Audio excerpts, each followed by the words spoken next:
Today we will learn about installing, using, and upgrading Python on your Raspberry Pi.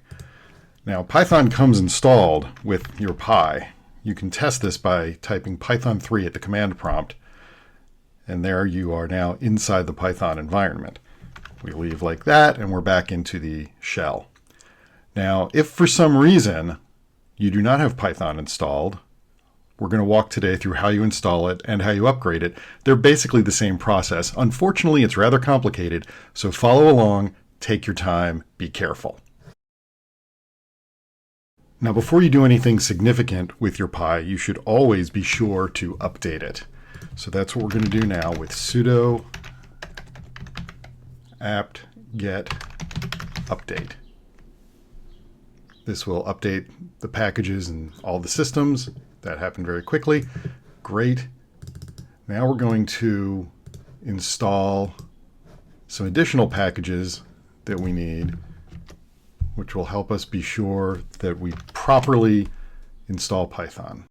Now we go to our browser. We go to python.org/downloads. We're going to download the latest version of Python.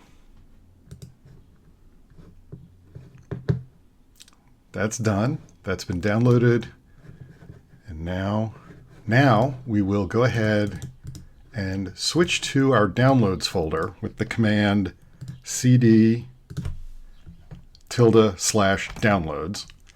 We will issue the ls command. This is the file that we're interested in right here. Okay. Now we're going to unpack that with this command, this tar command.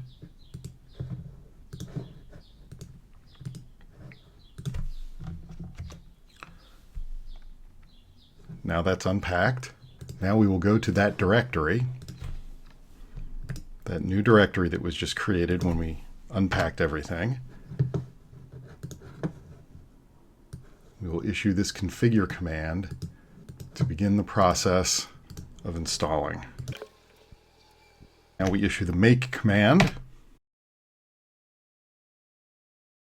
This may take a while. It can take these next two commands, even on a fast Pi, can take up to 15 minutes to run. So we will speed this process up and catch you on the flip side.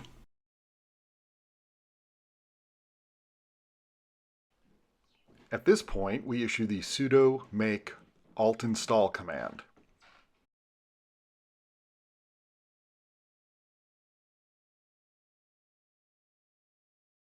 Now that we've done this, we are going to go ahead and we need to change a special link in the system so that the system will recognize this version of Python. Now remember, this is to install Python, but also to upgrade Python. The process is the same.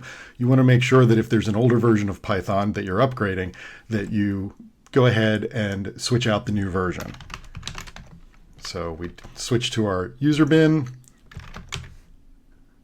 We remove the old Python. Then we're going to go ahead and use this command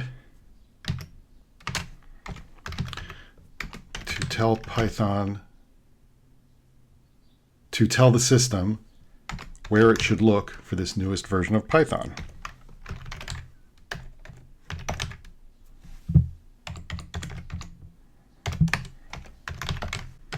And congratulations, now you have installed and/or upgraded Python. You can use Python in the terminal, or you can use these two apps in your programming submenu, the Programming Editor and Thonny. These are called IDEs, Integrated Development Environments. And these are used by programmers as opposed to simply using plain text. Makes it a little bit easier to write and organize your code. It's up to you if you'd like to use them, but they are pre-installed and already available on your system.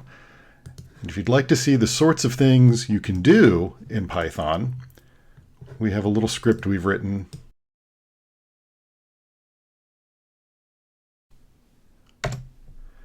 There you go. You can do almost anything in Python.